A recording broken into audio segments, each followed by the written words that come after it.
नमस्कार दोस्तों। आज हम पढ़ने वाले विश्व की प्रमुख जल संधियाँ जो कि आने वाली सभी एग्जामों के लिए इम्पोर्टेंट है। चलते हैं दोस्तों। जल संधि किसे कहते हैं? जल संधि या जल सहयोग या जल डमरू, तीन नामों से जाना जाता है।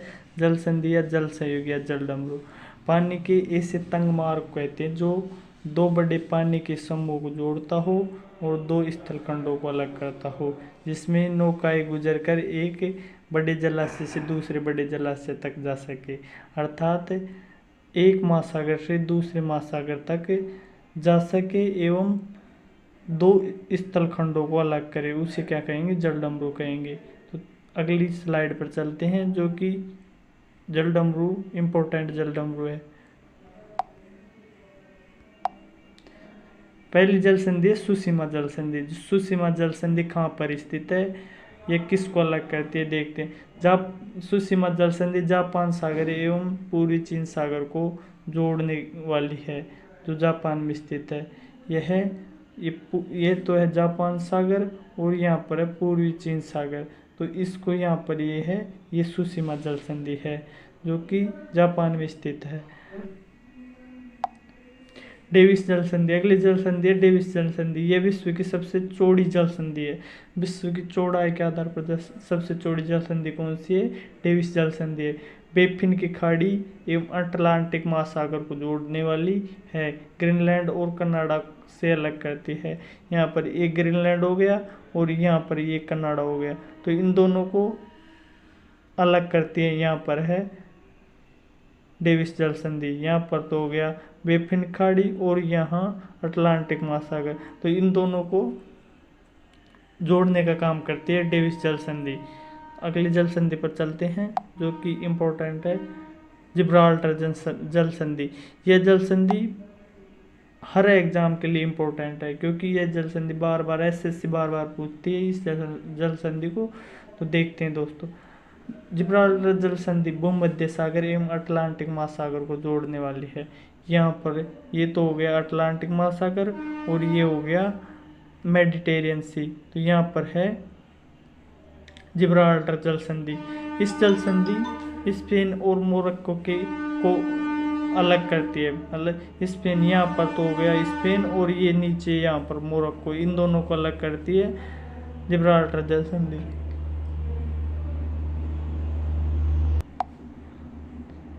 स्पेन और मोरक्को को अलग करती है जिब्राल्टर जल संधि, जिसे भूमध्य सागर की कुंजी भी कहा जाता है। ये मेडिटेरियन सी और यहाँ पर ये एक प्रकार से यहाँ से जहाज़ों को निकलने का काम करती है, इसलिए इसे भूमध्य सागर की कुंजी कहा जाता है।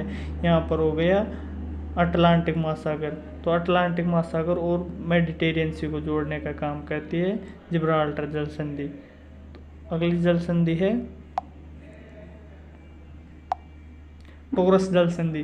टॉरस जल संधि बहुत ही इम्पोर्टेंट जल संधि है, जो कि आने वाली आगामी एग्जामों के लिए अरापुरा सागर एवं पापुआ की खाड़ी को जोड़ने वाली है। पापुआ न्यू गिनी और ऑस्ट्रेलिया को अलग करती है। यहाँ पर ये हो गया पापुआ न्यू गिनी, यहाँ पर ये, और यहाँ हो गया ऑस्ट्रेलिया, तो यहाँ पर है ये टॉरस जल संधि। तो इस नक्शे में देखें तो यहाँ ये तो हो गया ऑस्ट्रेलिया और यहाँ पर है ये पापुआ न्यू गिनी, तो यहाँ पर इसके बीच में है कौन सी जल संधि? टॉरस जल संधि, जो कि ऑस्ट्रेलिया और पापुआ न्यू गिनी को अलग करती है। अगली जल संधि बोस जल संधि। तस्मान सागर एवं दक्षिणी सागर को जोड़ने वाली है, जो कि ऑस्ट्रेलिया में स्थित है। ये हो गया तस्मान सागर इधर यहाँ पर, और यहाँ हो गया दक्षिणी सागर। दक्षिणी सागर इसलिए कहते हैं इसको क्योंकि यह अंटार्कटिका महाद्वीप के जस्ट ऊपर में स्थित है और विश्व संसार के नक्शे के दक्षिण में स्थित है, इसलिए इसे दक्षिण सागर कहते हैं। तो यहाँ पर है ये जल संधि बोस जल संधि। अगली जल संधि है फ्लोरिडा जल संधि। फ्लोरिडा जल संधि मैक्सिको की खाड़ी एवं अटलांटिक महासागर को जोड़ती है। मैक्सिको खाड़ी एवं अटलांटिक महासागर को जोड़ती है। संयुक्त राज्य अमेरिका और क्यूबा को अलग करती है। यहाँ पर देखो ये तो हो गया क्यूबा और ये हो गया संयुक्त राज्य अमेरिका, यहाँ पर यूनाइटेड स्टेट। तो इसको तो अलग करती है यहाँ से और जोड़ती है गल्फ ऑफ मैक्सिको, और यहाँ पर इधर हो जाएगा, यहाँ ये हो जाएगा अटलांटिक महासागर। तो इन दोनों को जोड़ने का काम करती है फ्लोरिडा की जल संधि। यह है अमेरिका महाद्वीप की सबसे इम्पोर्टेंट जल संधि है, इसलिए ये कभी पूछी जा सकती है, इसको ध्यान रखना। अगली जल संधि है युकाटन चैनल। युकाटन जल संधि है, युकाटन चैनल भी कहते हैं इसे। तो ये जल संधि मैक्सिको की खाड़ी एवं कैरेबियन सागर, मैक्सिको की खाड़ी यहाँ पर हो गई ये गल्फ ऑफ मैक्सिको, और ये हो गया कैरेबियन सागर सी। तो यहाँ पर है ये, जो कि ब्राज़ील और क्यूबा को अलग करते हैं। ब्राज़ील मैक्सिको क्यूबा को अलग करती है। यहाँ पर ये मैक्सिको हो गया, जिसमें ब्राज़ील का भी कुछ भाग आ रहा है। तो ये ब्राज़ील और क्यूबा को अलग करता है, जो कि आमतौर पर मैक्सिको की सीमा पड़ती है। अगली जल संधि है सुगारू जल संधि। सुगारू जल संधि है जापान सागर एवं प्रशांत महासागर को जोड़ती है। जापान सागर एवं प्रशांत महासागर को जोड़ती है। जल संधि जापान के होलैंड और होन्शु द्वीप से अलग करती है। यह होलैंड और होन्शु द्वीप को अलग करती है। यहाँ पर ये हो गया होन्शु द्वीप ये, और यहाँ हो गया होलैंड द्वीप। तो यहाँ पर है ये सुगारू जल संधि। सुगारू जो कि जापान की जल संधि है। जापान में प्रशांत महासागर, इधर तो हो गए प्रशांत महासागर, और ये हो गया जापान सी। तो इन दोनों को क्या करती है, ये जोड़ती है। अगली जल संधि देखते हैं। ये सभी जल संधि बहुत ही इंपॉर्टेंट है। इन जल संधियों को एक बार एग्जाम से पहले जरूर देख के जाए। हार्मुज जल संधि। अगली जल संधि है हार्मुज जल संधि। हार्मुज जल संधि यह है फारस खाड़ी और ओमान की खाड़ी को अलग करती है, जो कि ओमान और ईरान को अलग करती है, और फारस खाड़ी और ओमान खाड़ी को जोड़ती है। फारस खाड़ी और ओमान खाड़ी को तो जोड़ती है, और ओमान और ईरान को अलग करती है। ओमान और ईरान को अलग करती है। यहाँ देखो ये हो गया गल्फ ऑफ ओमान, और ये हो गया गल्फ ऑफ फारस। फारस खाड़ी, यहाँ पर एक फारस खाड़ी और ये है ओमान खाड़ी। तो यहाँ पर इसको तो जोड़ता है, और ईरान और ओमान को अलग करते हैं। यहाँ पर ओमान है और यहाँ पर ईरान। तो इन दोनों को क्या करता है, ये अलग करता है। तो अगली जल संधि देखते हैं। ये जल संधि बहुत ही इंपॉर्टेंट जल संधि है, क्योंकि इसको एसएससी बार बार पूछती है। अगली जल संधि देखते हैं डोबर जल संधि। डोबर जल संधि इंग्लिश चैनल एवं उत्तरी सागर को जोड़ती है, और इंग्लैंड और फ्रांस को अलग करती है।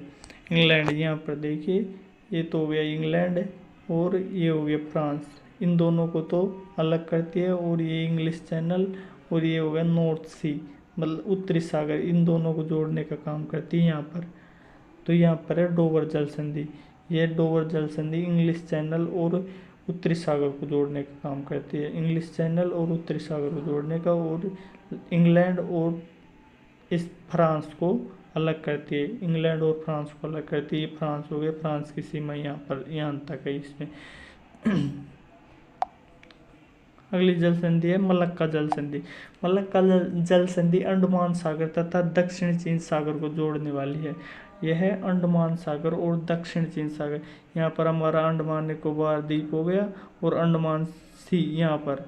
तो इसको, और यहाँ दक्षिण चीन सागर, ये चीन का पूरा ये है, ये पूरा चीन सागर, दक्षिणी चीन सागर। तो इसको जोड़ने का काम करती है कौन सी जल संधि, मलक्का जल संधि। यहाँ पर ये इसको जोड़ने का काम करती है, जो कि इंडोनेशिया और मलेशिया को अलग करती है। यहाँ पर ऊपर ने हो गया, ये तो हो गया मलेशिया, और यहाँ पर हो गया इंडोनेशिया। तो इन दोनों को तो अलग करती है, और अंडमान सागर और दक्षिणी चीन सागर को जोड़ती है। अगली जल संधि देखते हैं पाक जल संधि। मन्नार खाड़ी एवं बंगाल खाड़ी को जोड़ने का काम करती है। पाक जल संधि मन्नार खाड़ी और बंगाल खाड़ी, ये जल संधि बहुत ही इंपॉर्टेंट जल संधि है, क्योंकि भारत की उपमहाद्वीप की ये जल संधि इंपॉर्टेंट जल संधि है। इसका नाम महसूस तो पाकिस्तान जैसा होता है, लेकिन यह है श्रीलंका एवं भारत के बीच में है।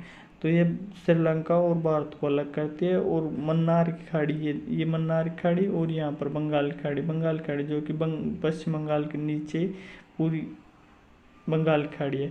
तो इसको जोड़ने का काम करती है पाक जल संधि, पाक स्ट्रेट कहते हैं जिसे।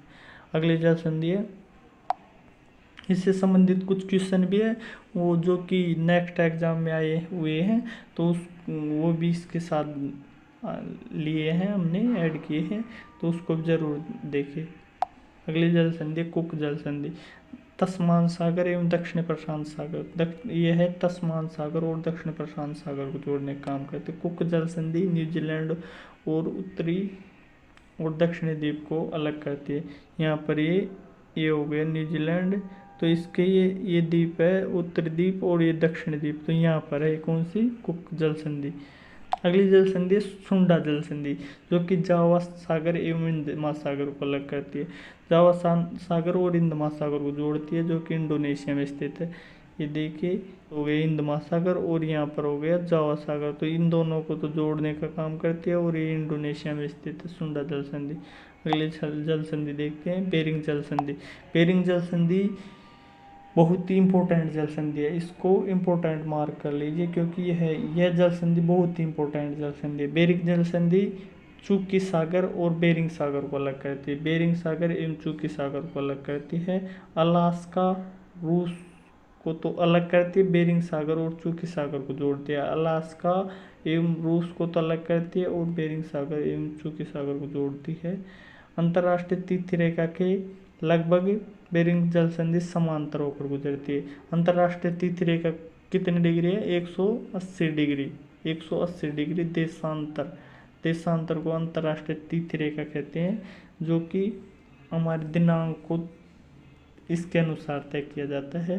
तो ये भी इम्पोर्टेंट क्वेश्चन है कि अंतर्राष्ट्रीय तिथि रेखा कौन सी है, 180 डिग्री, और मानक समय रेखा है 0 डिग्री, जो कि लंदन से होकर गुजरती है। तो अंतर्राष्ट्रीय तिथि रेखा के पास में होकर कौन सी जल संधि गुजरती है, बेरिंग जल संधि। अगली जल संधि देखते हैं, जो कि यहाँ पर रशिया और अमेरिका दोनों को अलग करती है। रशिया और अमेरिका दोनों को यहाँ पर अलग करती है ये बेरिंग जल संधि। देखते हैं अगला। अब क्वेश्चन आ गए, तो क्वेश्चन इंपॉर्टेंट क्वेश्चन है, इनको देखिए।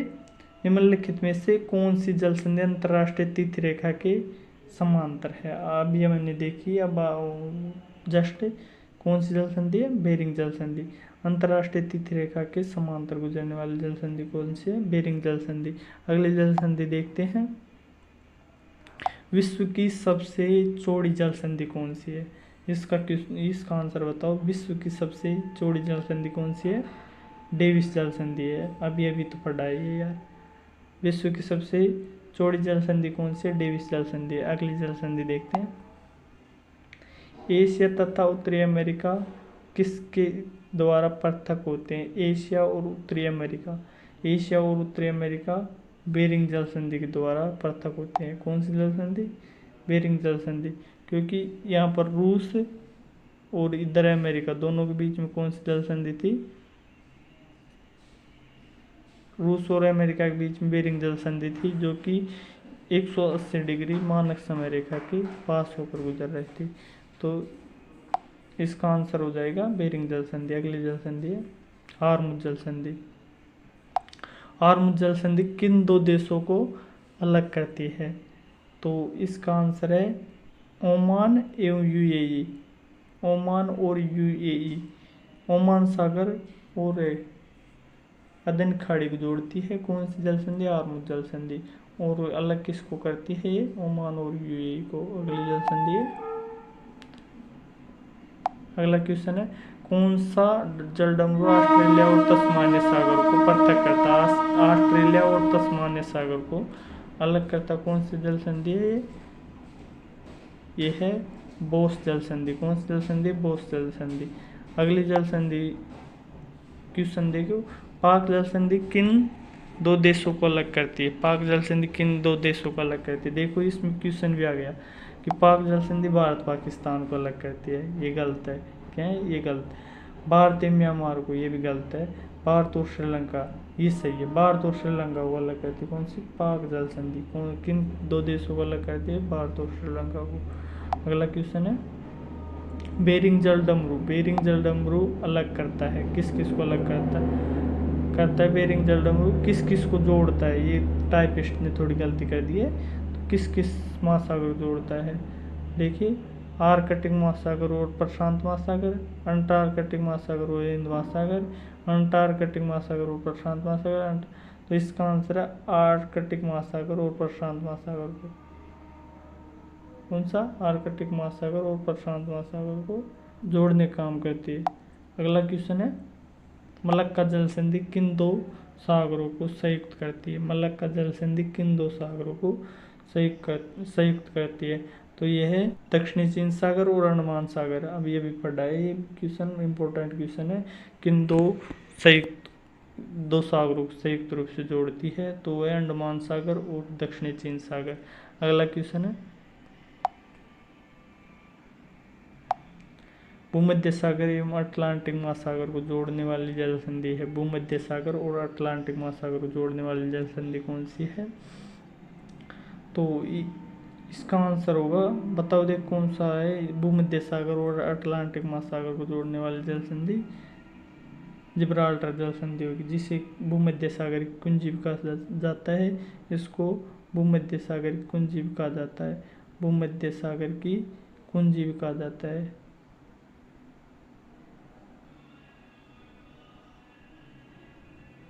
भी कहा जाता है। और इस क्वेश्चन का जवाब जाफना प्रायद्वीप और श्रीलंका की भूमि को जोड़ने वाला पास है। कौन सा पास? जाफना प्रायद्वीप और श्रीलंका मुख्य भूमि को जोड़ने वाला पास है। तो इसका आंसर आप सब कमेंट बॉक्स में देंगे और कमेंट बॉक्स को भर देना है इसका क्वेश्चन आंसर दे देके। तो थैंक यू, वीडियो देखने के लिए बहुत बहुत धन्यवाद। और ऐसे वीडियो आते रहेंगे, ज़्यादा से ज़्यादा चैनल को सपोर्ट कीजिए। और थैंक यू, धन्यवाद।